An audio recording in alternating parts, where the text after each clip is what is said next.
ये कहानी है एक परिवार के टूटने की। मेरा कोई परिवार नहीं है। ये उस घर की कहानी है जहां सत्ता की भूख ने रिश्तों को रौंद कर रख दिया।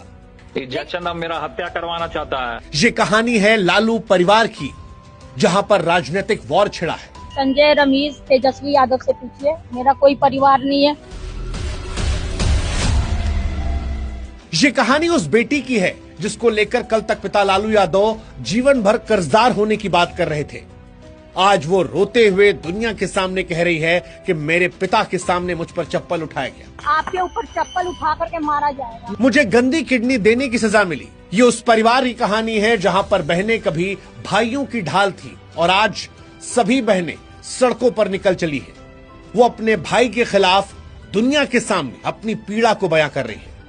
और वो लालू यादव जो कल तक पूरे देश में बिहार की आवाज थे, आज अपने ही बच्चों की चीखों पर पूरी तरह खामोश है। लालू परिवार में राजनीतिक वॉर छिड़ा है। लालू परिवार जो कभी अपनी एकजुटता के लिए जाना जाता था, अब सत्ता और महत्वाकांक्षा की भेंट चढ़ गया है। लालू यादव का घर आज सूना पड़ा है क्योंकि परिवार में राजनीतिक वॉर हो गई है।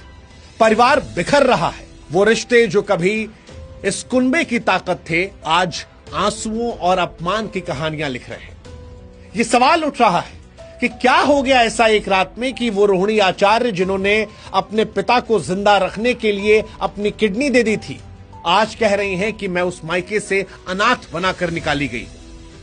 ऐसा क्या हो गया कि तेजस्वी यादव जो लालू यादव की विरासत के वारिस हैं, जिस बहन को अपनी मां समान बहन कहते थे, ये कहते थे कि इस बहन ने पाल पोस कर बड़ा किया, आज उन पर या उनके सामने चप्पल उठाने के आरोप लग रहे हैं। सच कहें तो ये कोई साधारण पारिवारिक झगड़ा नहीं है। रोहिणी यादव की विदाई कोई क्षणिक गुस्सा नहीं है। ये उस परिवार की कहानी है जो भीतर से धीरे धीरे छिन्न भिन्न हो गया है। और ये अध्याय जब चल रहा है तब लोगों को याद आता है कि इस परिवार में, इस कहानी में एक अध्याय और था।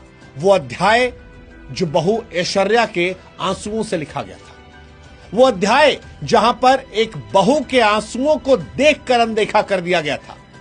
वो अध्याय जिसकी कहानी हूबहू वैसी है जैसी अब बेटी रोहिणी की आवाज में निकल रही है। फर्क सिर्फ इतना है कि आज आरोप और तीखे हैं। आज परिवार से भी सपोर्ट मिल रहा है। आज विरोध भी परिवार में हो रहा है। जख्म और गहरे लग रहे हैं, लेकिन खामोशी पहले से कई गुना भारी।